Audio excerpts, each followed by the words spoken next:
One. Hello, you guys, and welcome to the Women's Cave. Oh, did you pause? I did. You have red wine. Oh, I do. Yeah. Yeah. Yeah. She has about this much red wine left, and I want to. She's hoping that I would share with her. Fine. Yes.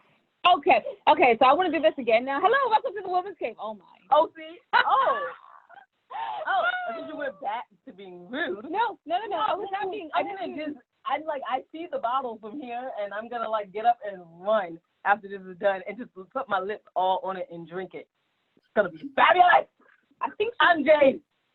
Jade is 2 years old. I'm Wilmona, and I'm a full-grown person of 20 years old. I'm you, and you're the one that went back to get the intro all by yourself, and I'm the 2-year-old.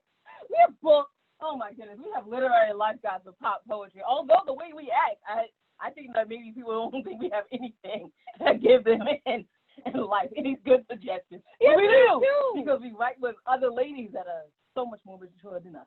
Yes. Also, we learned that, if you are being silly right now, it's probably because you went through a lot and you just don't want to be serious. Right, it's a pandemic. So yeah. A little bit of silly is not a bad thing. So, yeah, let's talk about them. And I thought Divorce Was Bad with Other Life Lessons, and I thought Being Grown Up with Evie, which got a redo. Yeah. The book cover got a redo, so I'm excited to order it and get that in, so that's exciting. Oh, you will be.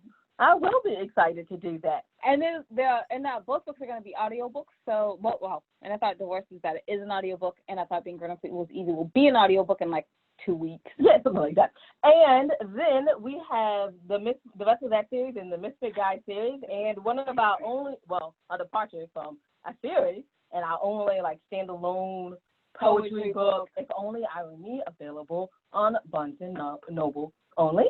And then you can check out the 25 hottest indie authors, artists, and advocates, because we are the co-founders of that. Look at you guys. Pretty. Yeah, I don't know what in the world is going on today with our sound system. Oh well. And you can check out everything your ladies are doing on www.andwethought.com. But you're not here to hear about us. You're here to hear from our wonderful guests. Wonderful guest, would you like to introduce yourself? Yes, hello. I'm the wonderful guest. My name is Amy Kurzweil. I'm so happy to be here. I'm a writer and a cartoonist. So I was asked to tell you 3 things about myself. I'm the author of this book called Flying Couch. It's a memoir about my family. I draw cartoons for The New Yorker. And I got my start as an artist as a dancer, which is a little known thought. I love to dance.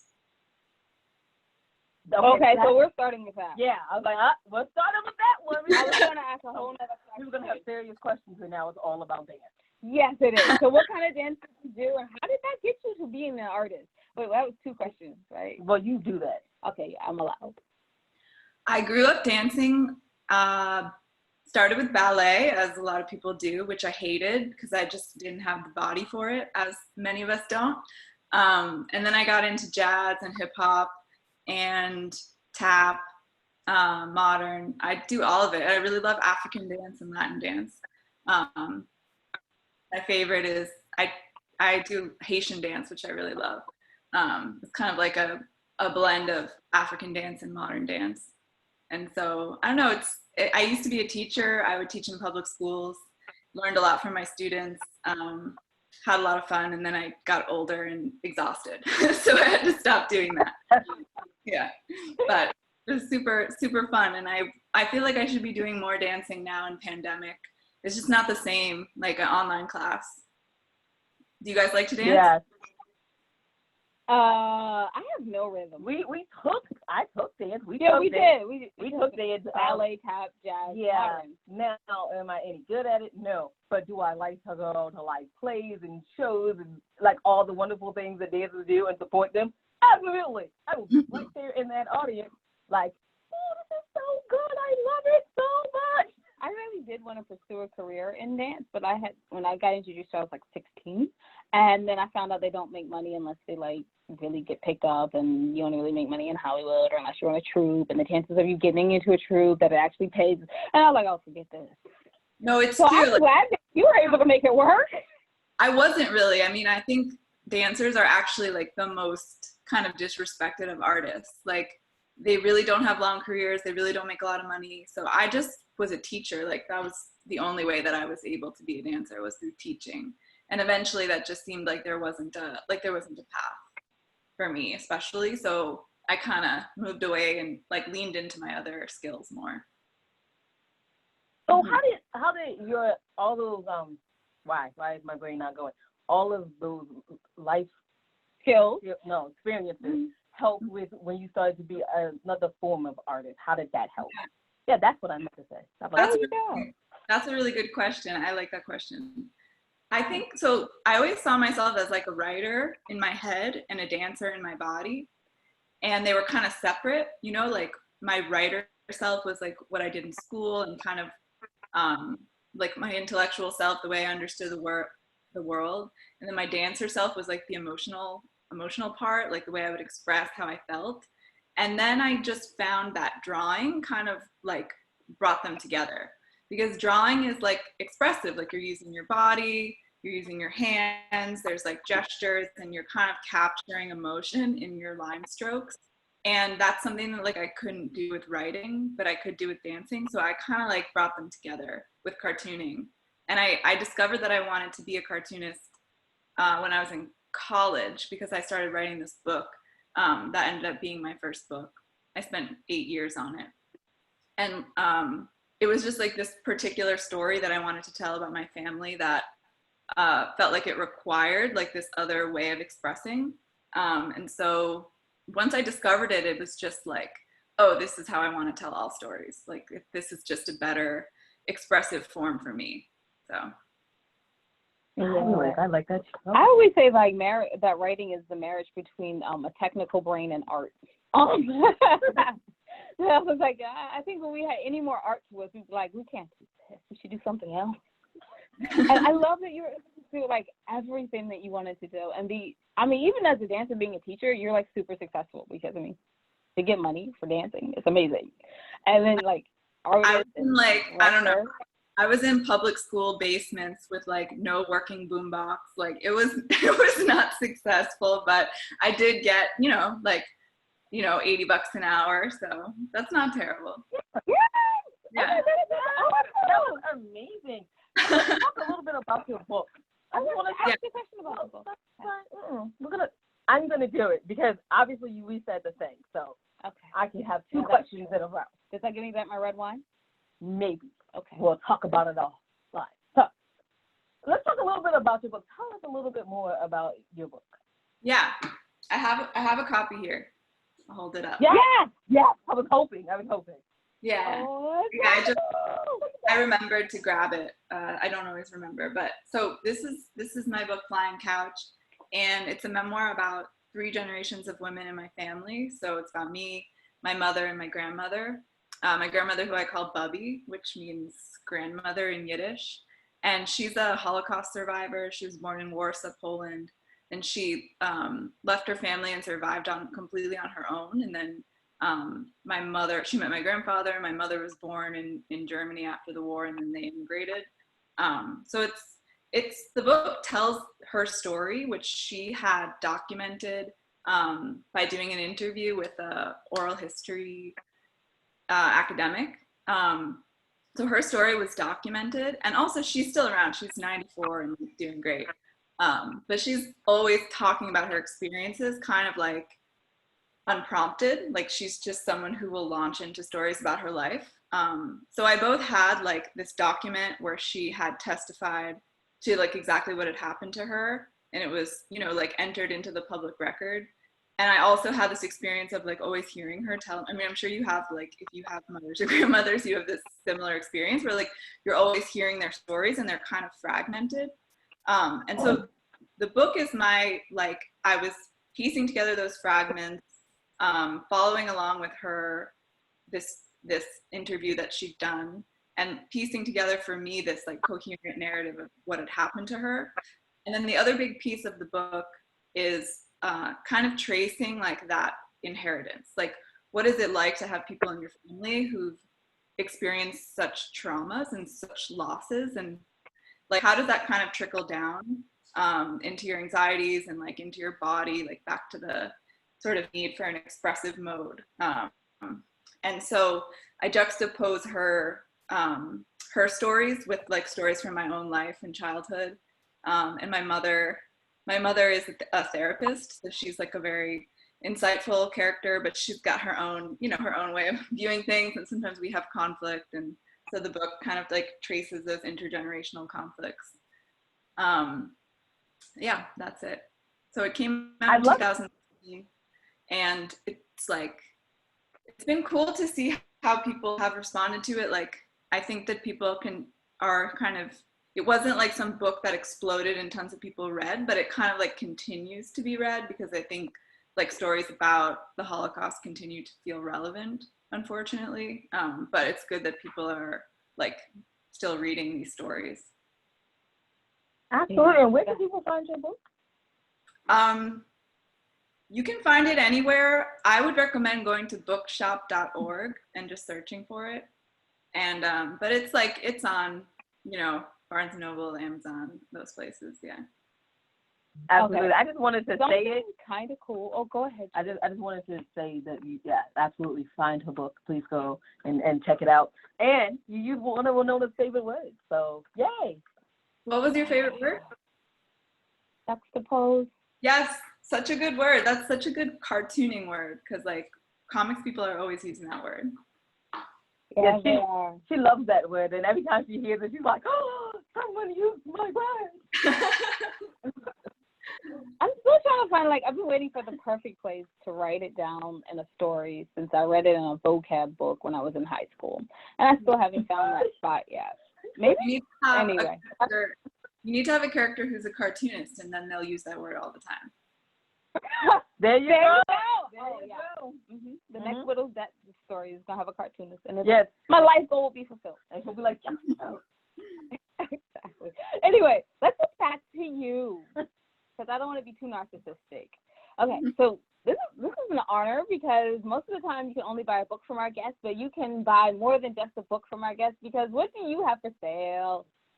Oh, well, if you follow me on Instagram, which is just at Amy Kurzweil, I post a lot of cartoons. Like, often I post cartoons that are not accepted by the New Yorker, because you might know that like New Yorker cartoonists are just create probably like 100 times plus work than is accepted. So I just have like tons and tons and tons of cartoons. So I post them on Instagram. I also post things like cartoons that are published.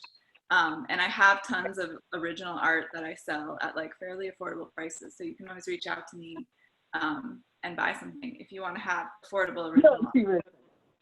Oh yeah, we're buying some art. I love original art. Like, I love original art.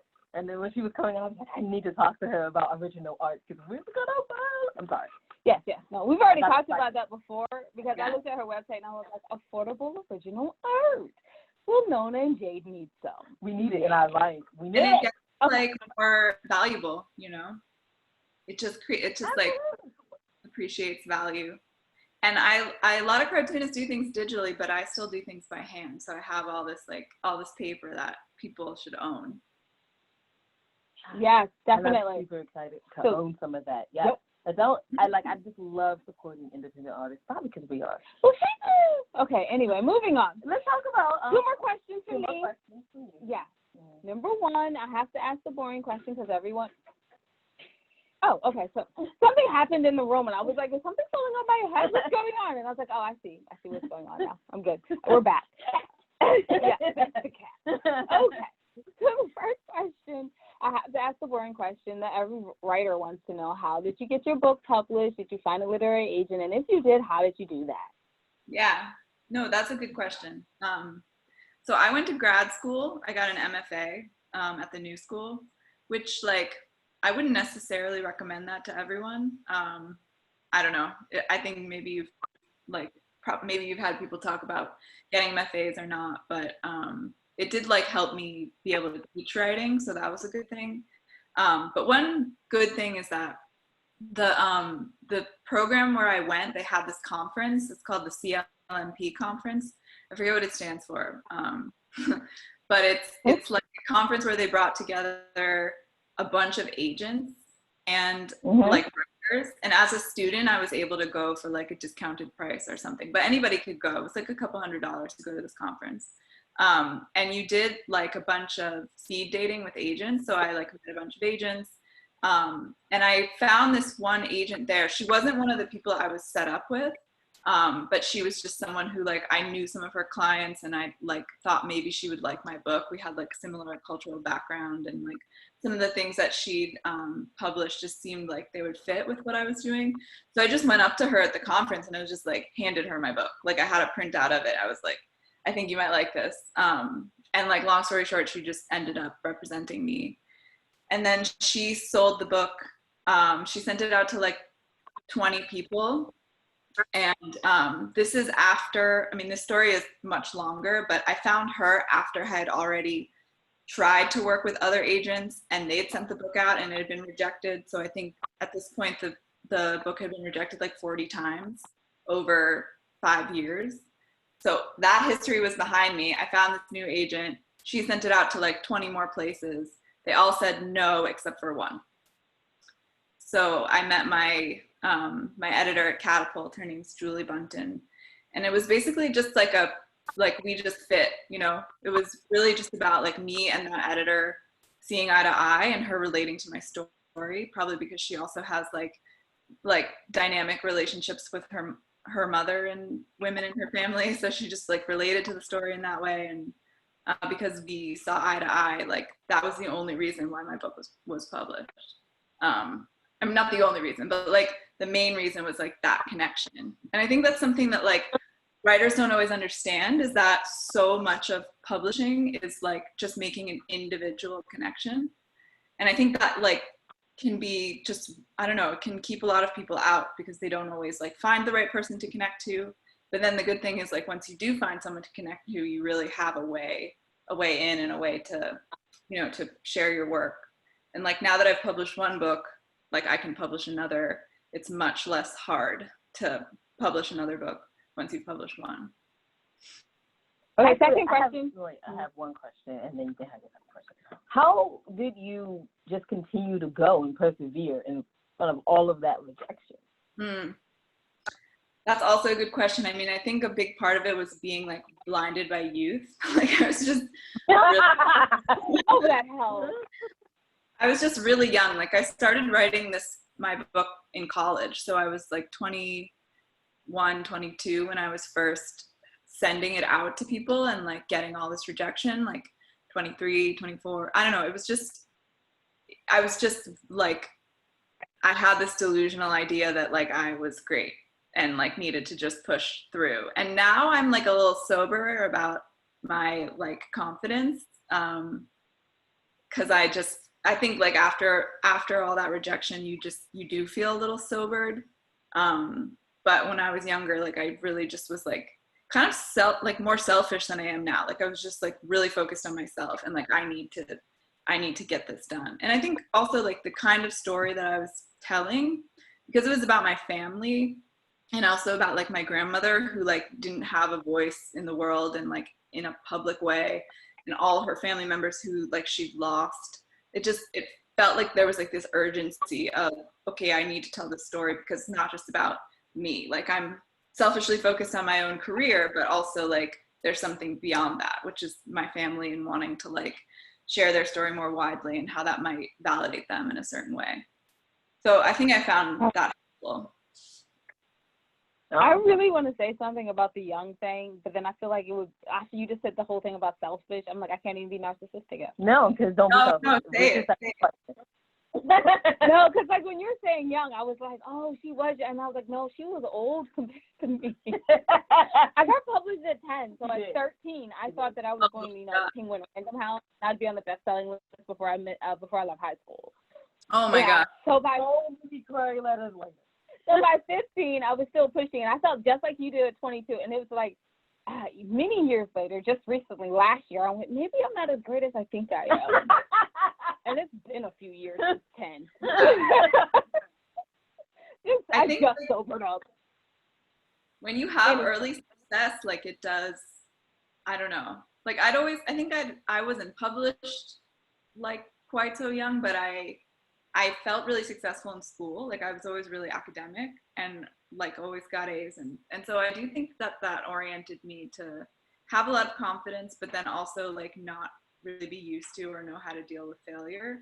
And like in some ways that was positive because I just kept pursuing, but like I definitely feel like I felt really bad about myself when I got rejected. It doesn't mean I stopped working, but I just like pushed it down and felt bad.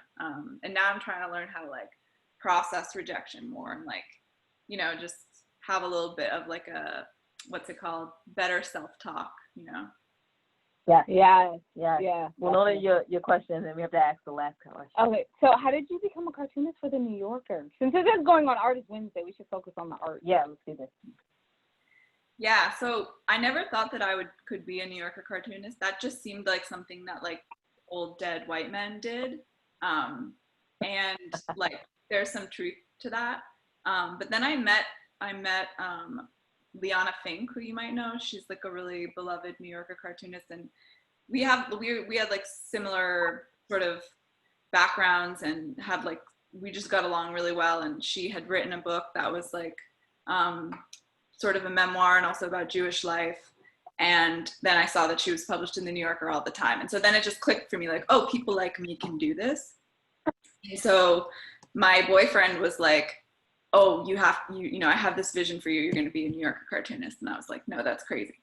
But then I realized that, or I learned from Liana that the New Yorker had these open office hours. So like completely unheard of in most publishing, but the New Yorker, like you can go and sit down with the editor and get feedback on your work like right away, no matter who you are. So I spent a summer drawing cartoons. I think I drew like 90 cartoons. And then I brought 10 into the editor at the time was Bob Minkoff, who's this like old white guy. And I like him. He's a character that I like, but he was very intimidating. And he told me basically that I wasn't terrible, which was like a compliment from him. So I was encouraged to like keep coming back. But the thing that really encouraged me is that I met a lot of cartoonists in those meetings. Like we would wait together in the office before going to talk to the editor. And that's like why I kept coming back, because I met people who were really nice and supportive, who are now like some of my closest friends. And then maybe like 5 or less years ago, there's a new editor who's a young woman, and she continues to have these like open office hours where she meets with new and old cartoonists, and she's more supportive and like a little less intimidating. And she's like actually really interested in getting like new voices, like more diversity in the cartooning staff. That's been like one of her missions. And so I feel like it's getting to be like an increasingly more comfortable place for like more different kinds of people. I don't know. So I'm hoping that the New Yorker cartoonists will like evolve with the climate. Cause I do think like when I first started being a New Yorker cartoonist, I did feel kind of like it was like an older sense of humor. And I do think now it's changing a little bit. Oh, does that mean I'm not going to get the joke soon? Oh, well, Mona, please stop. You're not. Okay. That was a bad joke. It was a bad joke. I don't know why you try to do the joke. I do the jokes here. Oi. Anyway. You guys should submit cartoons. Oh, yes, we should. If you could only draw. More than a 6-figure, I would. Wait, that is a cartoon. You just have that little bubbles. I don't know. No, okay. Nobody even wants to see my 6 figures. I don't want to see my 6 figures, even when I play Hangman. Because you know it's pandemic, so we've been bored, so we've been playing random games. Yeah. So what was I going to say? Oh, you're going to ask the last question. Yes, the last question. Where can people find more about you and your art online? And then what's next for you? Yes. Oh.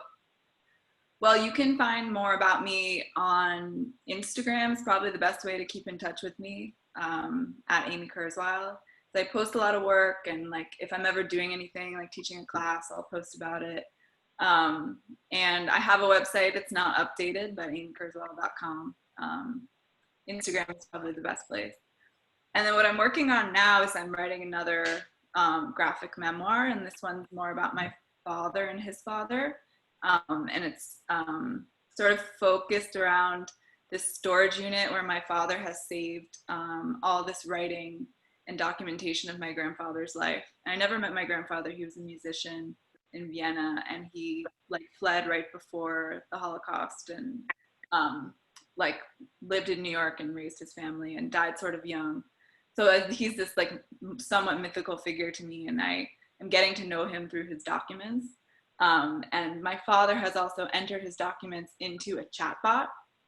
So the book is also about technology and like how we use technology to sort of get to know history and people who are no longer around. So that's what I'm working on. I've been working on it for a while, and hopefully I'll finish a draft soon, but you know how writing goes, it's hard. It's really sad though, because there is a pandemic going on. We're all in our houses, right? And it feels like writers should be doing more than like normal. Like other people are like, no, I'm just chilling. And you're like, all right, that's cool. And you're like, you're a writer in your home. Yeah. Are you writing? And everyone's going, nope. Well, you know what? We're writing. I'm redoing the book covers for our books, and we're just updating our website. So even if you're not writing, take care of the show, because you can definitely just update your website and stuff. I love your website. Still helping. Don't update it. It is awesome. So everyone, please check out our guest today. And where can they find more about you? And buy your art. And buy your art. One more time. Oh, find me on Instagram at Amy Kurzweil. Absolutely. So please go ahead and do that. Jade, would you like to wrap us up? Absolutely. You can find out everything your ladies are doing on www.andwethought.com. I am going to say this. We're going to have some exciting news coming up probably in the next month or so. So that's exciting. We are? Yeah. Okay. Because I've been planning. Oh. Yeah. I was planning. She does it because I'm never included. I tell her all the time, but I think she gets sidetracked by the wine that's going on. So, and I'm actually writing.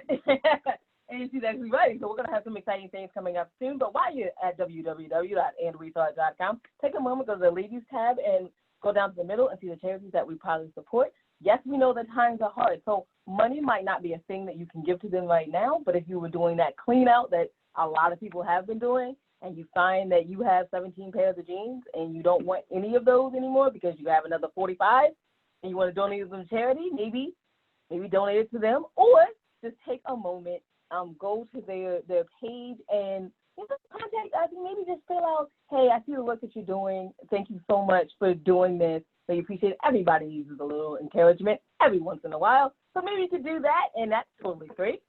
And just remember that wisdom is all around you if you're open to finding and accepting it. So peace and love, you guys, from Winona and Jade. Bye-bye.